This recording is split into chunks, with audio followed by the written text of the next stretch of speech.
Dozens of Amazon aunties sitting on cardboard boxes at Central Station is not an uncommon sight to see in Hong Kong on Sundays. And seeing a chance to bring a positive impact that would disrupt the illegal practices of the migrant worker employment industry, Scott established the Fair Employment Agency. But the FEA now stands at a crossroad, wondering what more it could do to increase its impact on the industry.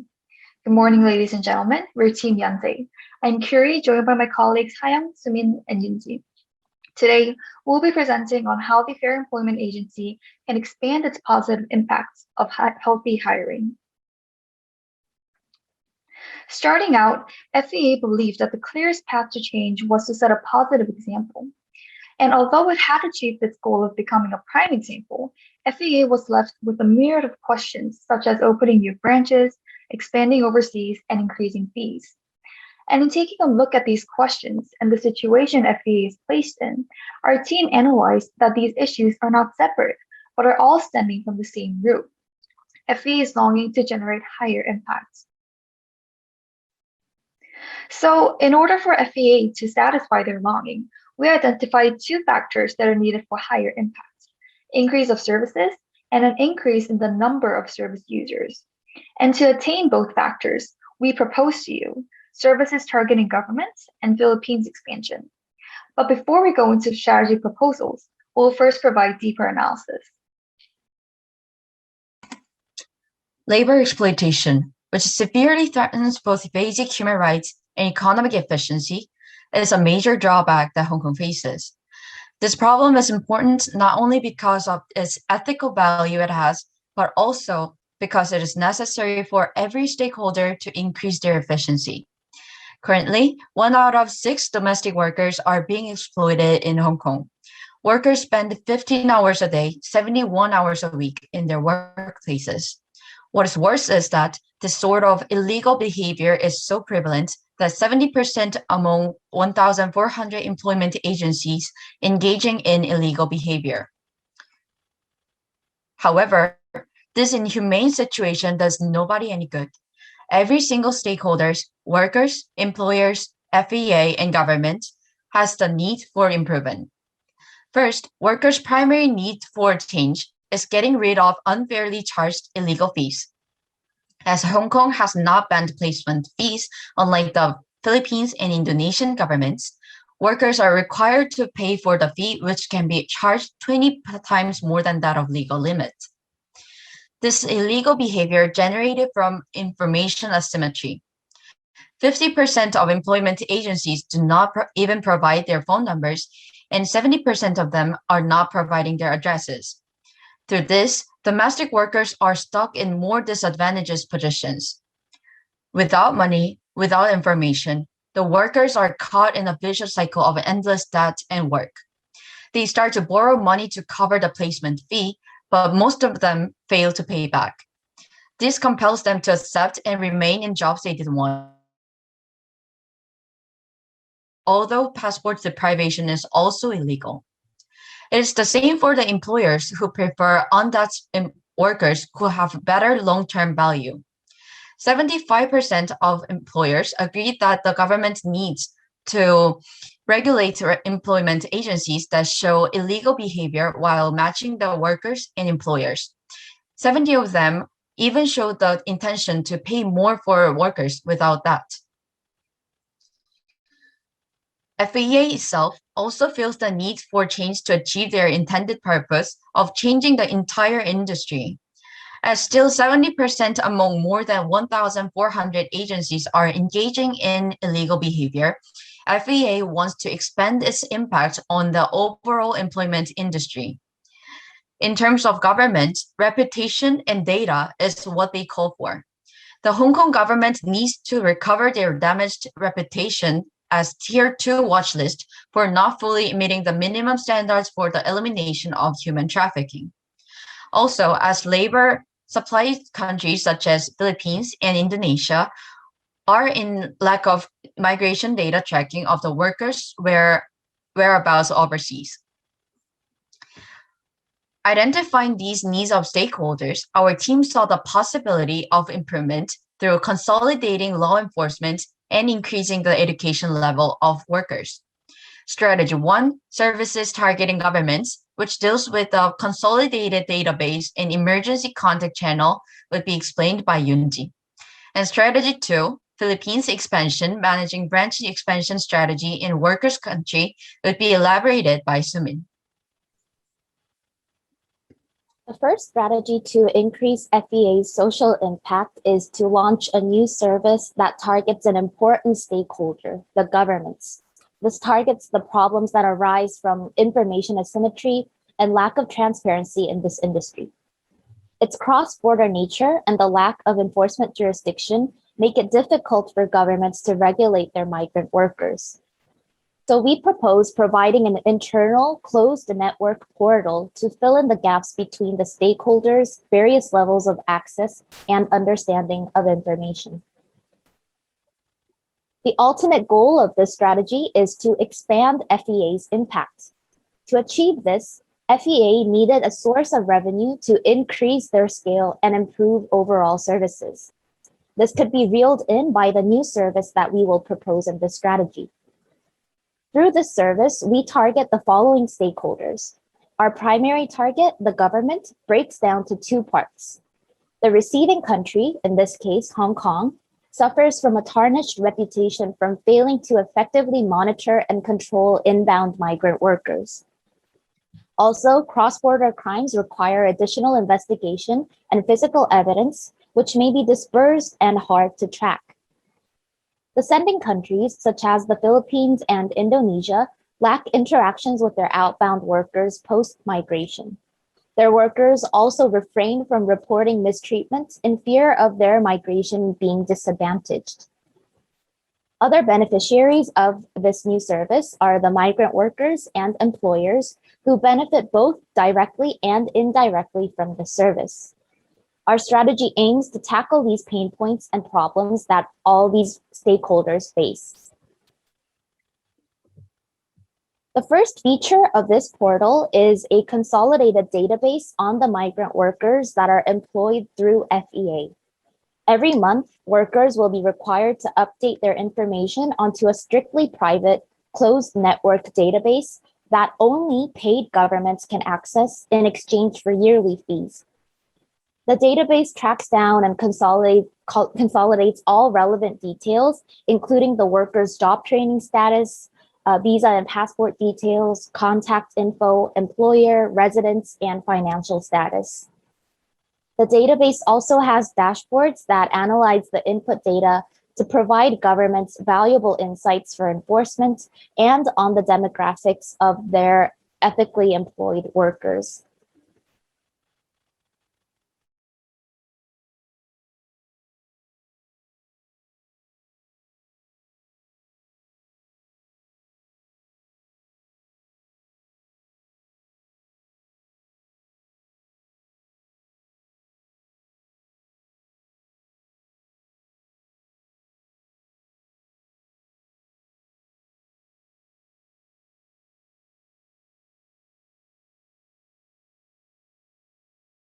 The sending country's worker to be in severe danger, such as going missing or being engaged in crime.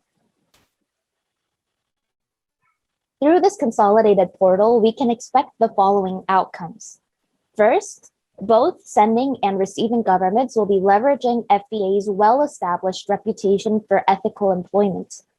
By showing that the respective governments are fully embracing ethical migration, their reputations can improve at large. As workers are also promised no disadvantages in migration, we can expect to see worker mistreatment report rates to go up. The portal can also bridge the gap between the sending government and their workers and allow them to engage in post-migration interactions. A consolidated database of workers will facilitate easier crime investigation.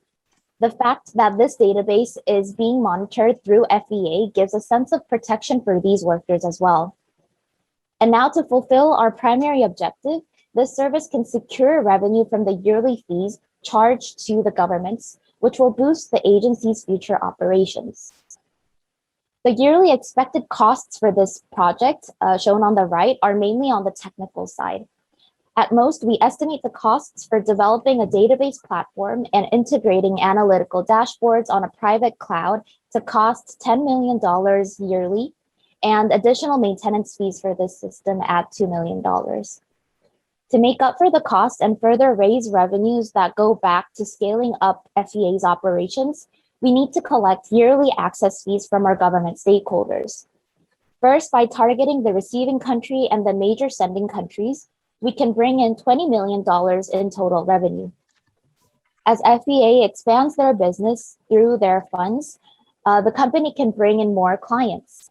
Estimating this secondary effect as $15 million, we gather in a total net profit of $23 million to fuel FEA's growth and ultimately expand its impact outreach. The second strategy is to expand FEA Philippines businesses. This strategy targets two addressable issues. The first issue is the gap between employer demand and worker supply, shown in the first graph. 70% of the employers are open to paying more for employing debt-free, high-skilled workers, but the supply of these workers is low.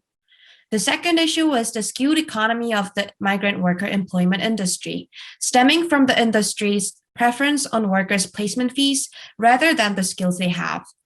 Through this strategy, we aim to create a virtuous cycle where the current high demand from the employers will be satisfied by the high supply of debt-free, high-skilled workers. This expansion strategy has two components. One is to increase the number of fair training center branches in the Philippines, and the other is to strengthen female worker education through an additional curriculum. By securing these two initiatives, FEA can provide a supply of a debt-free, high-skilled workforce, which expands the pool of workers. Therefore, major stakeholders targeted by this strategy are the branches of fair training centers in the Philippines and the potential migrant worker base. We chose to expand the number of fair training center in the Philippines, as 55% of domestic workers in Hong Kong are Filipino, and the figure is growing annually. However, there's only one FTC branch in Manila, and having only a single branch is not enough to reach the domestic worker population in the Philippines, especially since most of these domestic workers originate from rural areas. We plan to build more branches outside Manila. So where should we expand the FTC branches? We looked for regions with high international migrant outbounds. Manila had the highest migration rate with 13.8%, followed by West Visayas, Central Luzon, and then Calabar Zone. Since we already have a branch in Manila, we will target the other regions as the next destinations for expansion. Bringing more fair training centers to areas that lack urban infrastructure and have more uneducated workforce can reinforce higher social impact. While we expand our branches, we also plan to integrate into our training program a specific focus on female workforce education. Currently, 98% of domestic workers are female workers, and the majority of them are vulnerable to sex trafficking.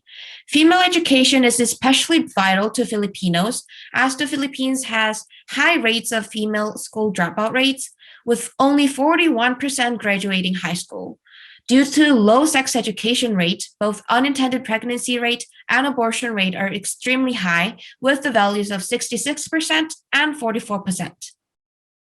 To compensate this lack of education for female workers, we propose for FEA to add sex education to the current Fair Training Center curriculum, which includes education on finances, communication, worker rights, psychology, and hard skills. Since the training center currently operates its online classes due to the pandemic, this curriculum would be added to the online programs first, followed by the offline programs.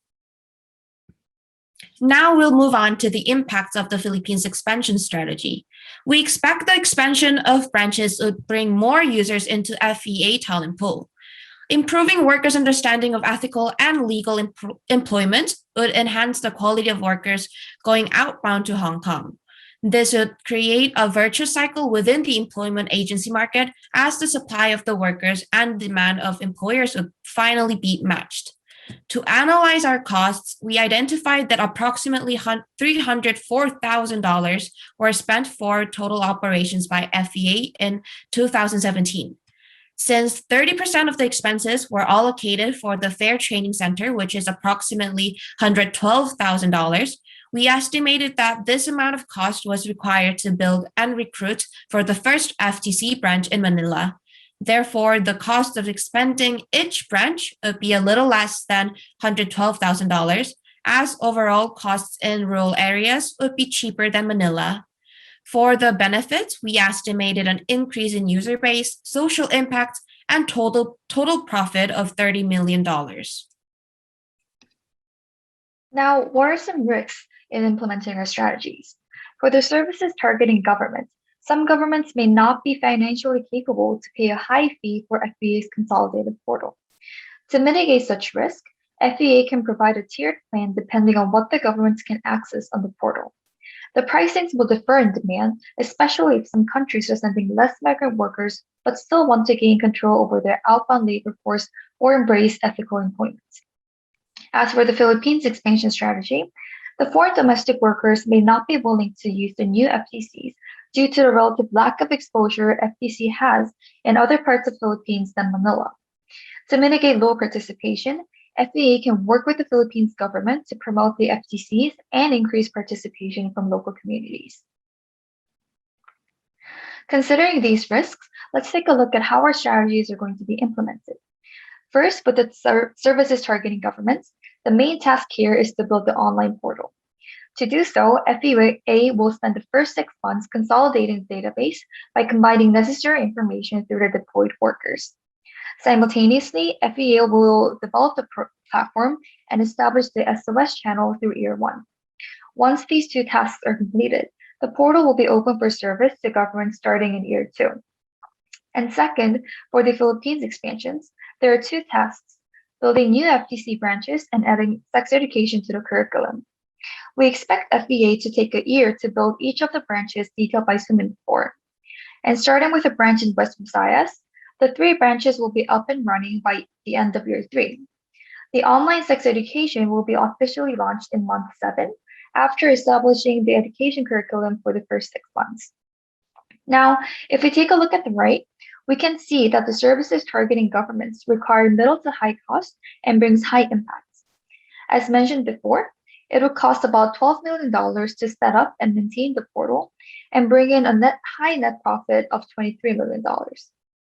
And moving on to the second strategy, Philippines expansion has low to middle cost and has high impact. Setting up a new branch would cost $112,000 each and bring in a high net profit of $30 million. So what have we done for you today? We identified FEA's goal of expanding its impact and how FEA could do so based on our analysis of the stakeholders in the industry. Through our services targeting government strategy, FEA can alleviate the low collaboration rate among governments and law enforcement. Through the portal, FEA can bridge the interaction gap between governments, workers, and employers, all the while securing revenue and diversifying its services. The relatively low number of step-free and high-skilled workers in the status quo can be alleviated by the Philippines expansion strategy. By receiving education in our FTCs, the number of step-free and high-skilled workers will increase, ultimately increasing the pool of workers the FEA can provide services to. Thus, through our strategies, Fair Employment Agency will attain 2 factors necessary for higher impact: increase of services and an increase in the number of service users, ultimately satisfying Fair Employment Agency's goal of expanding its healthy hiring and helping the AMAs receive more humane care. Thank you.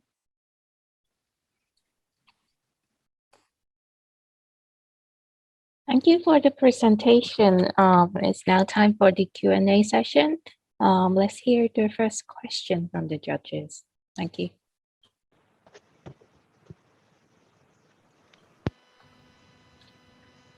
Hi, can I go first? Yes, please. Yes, thank you. So thank you, Team Yonsei, for your presentation and congratulations for completing your part.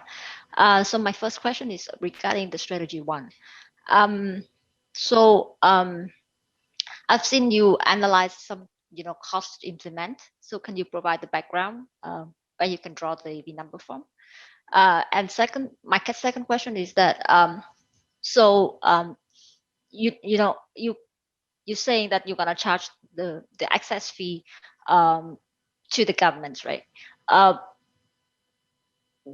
the data that you collected will be from the agencies and also the the workers who supplement the data to the system. So what will be the incentive for them to actually be using the system and provide the data for the government to exploit? Yeah, thank you.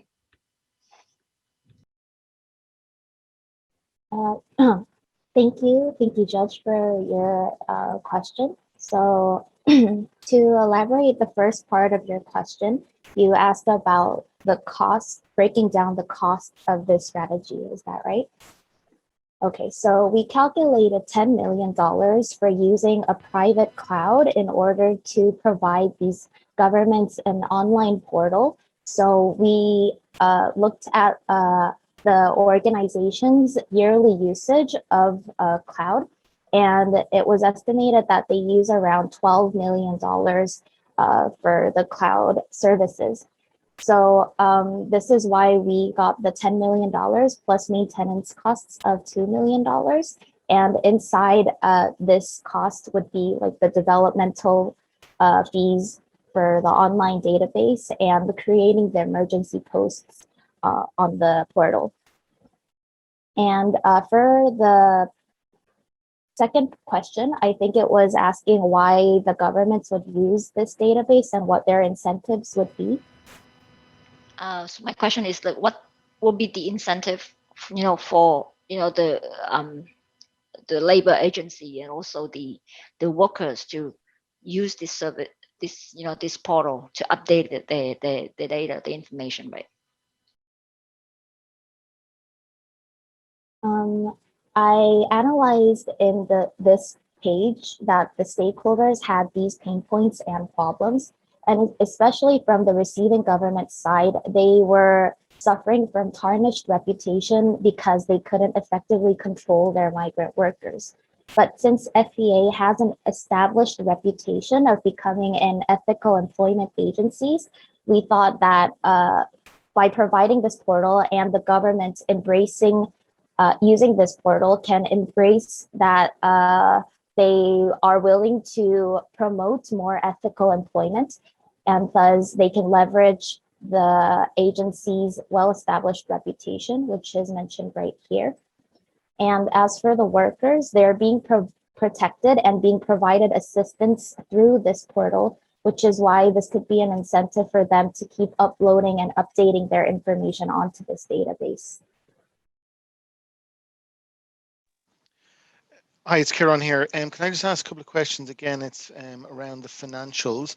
The additional service usage of 15 million. Who are those clients that you think will pay for this? And then secondly, you've mentioned obviously the net profit, but there's obviously significant upfront cost before you actually start getting any revenue on the back of it. Have you looked at the projections? Because I'm assuming it's not going to break even in year one. It's going to take a couple of years for the cost or the revenue to catch up with the cost. Yes, that's a very good question. I think this cost benefit analysis should be implemented more into the long term. So to answer the first part of your question, the additional service use is actually the secondary effects of this strategy. So the people that are paying for this additional service is the employers that can be benefited from the overall service expansion.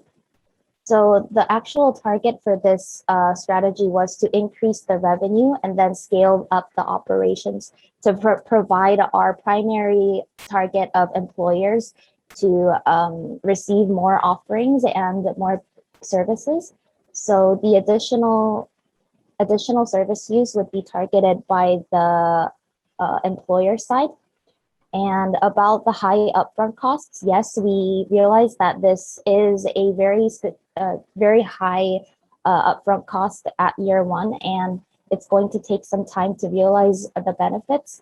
But we think that as we scale up this strategy, there will be more governments participating and willing to pay for this database and portal. So looking more into the long term, I think this will be a profitable strategy. Thank you.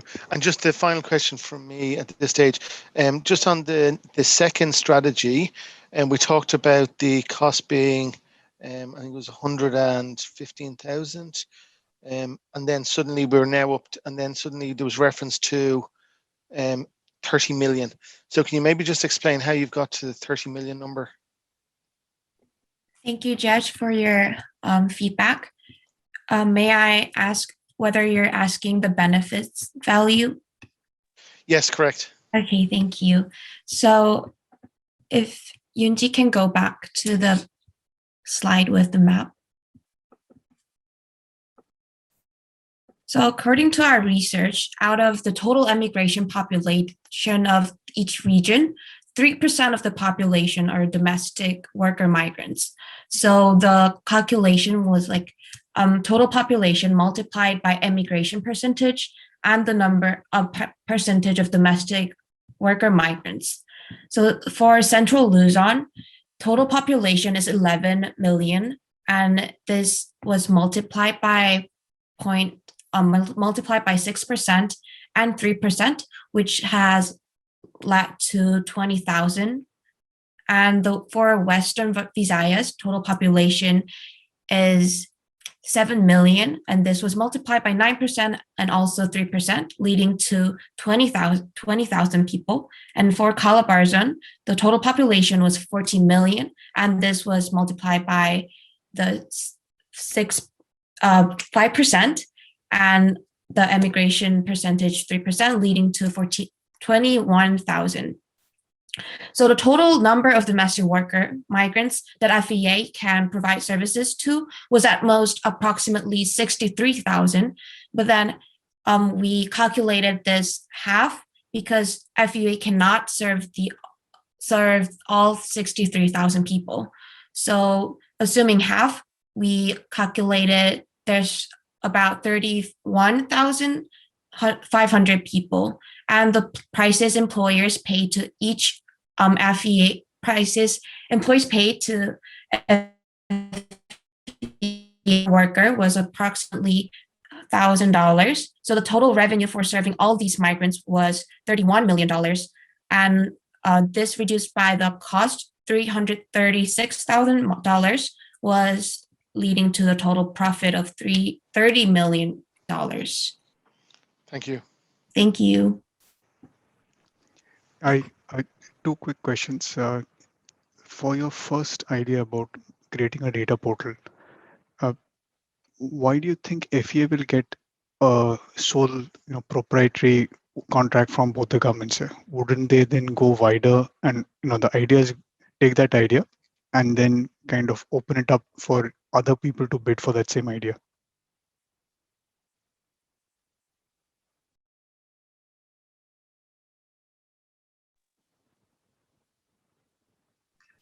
So if we're understanding correctly, are you asking why the government would be motivated to work with us if they have the resources to set up the portal themselves?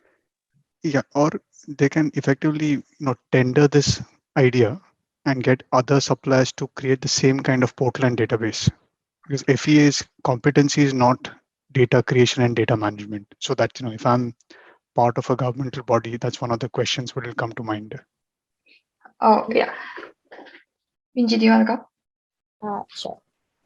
Just to briefly address your question, I think, our team thinks that FEA's competitive advantage is in their pool of high quality trained workers. So as mentioned again, the government will want to embrace the fact that they are promoting and supporting ethical migration. And this is what FEA can provide through their database. They have a pool of workers that go through their training programs or go through their employment agency to look for ethical employment. So I think that will be FEA's competitive advantage.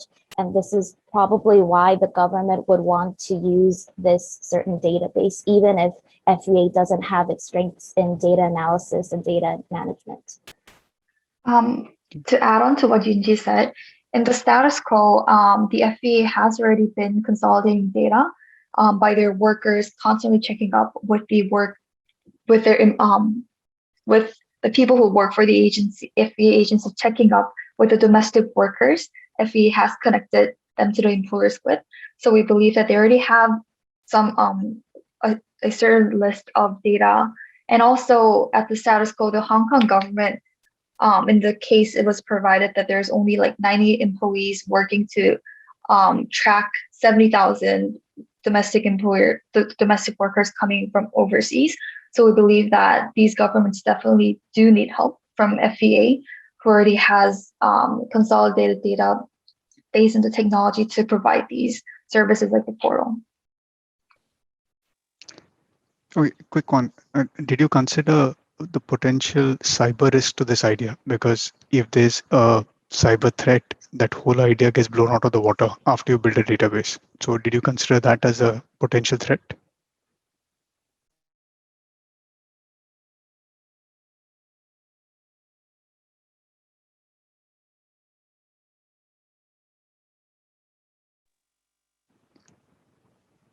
So should I repeat the question? No, we. Okay, that's fine. That's fine. Cool. Please. Hi, do you want to go? Kiri, you can go first. Okay, so we did consider the risk of, cyber attacks, since this will be an online portal and an online database. However, with the amount of profit that we will be getting from this strategy, we will spend a chunk of the profit to add security to the online portal in the database, so that the risk of the cyber attacks and our portal actually getting hacked would decrease in the long run. To add on to Kiri's comment, thank you for your great insight. And I think as FEA currently have many partnerships with technological companies, so I think we can fully prepare for the cyber attacks. Okay, thank you. No more questions from me.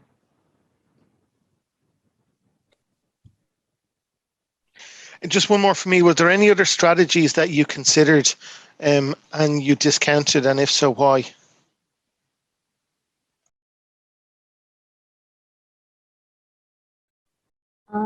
Well, okay, if I go first. One of the problems that we identified but were not mentioned in our presentation was that the staff of FEA were not motivated to work for this mission-driven company, because they have to work on Sundays and weekends, where the employment demand was much higher than on the weekdays. So we were thinking about rotation schedules. So if the work is skewed during the weekends, staff members should be able to shift their work schedule so that they can take, for example, 2 weekdays off in exchange for their weekends. Or they can rotate their staff so that it doesn't skew toward the weekends fully. But we didn't fully go into this strategy because we thought the increasing the social impact was a much larger issue to tackle. So we went with these 2 strategies and eliminated the rotation schedule. Thank you. Thank you. Thank you. So any more questions? We have less than 20 seconds left, so I guess that's the end. So thank you all. The judges will now stay in the room for deliberation. Their team, we will place you back to the waiting room and bring you back in for the feedback section in about 8 minutes time. Thank you. Thank you. Thank you, judges.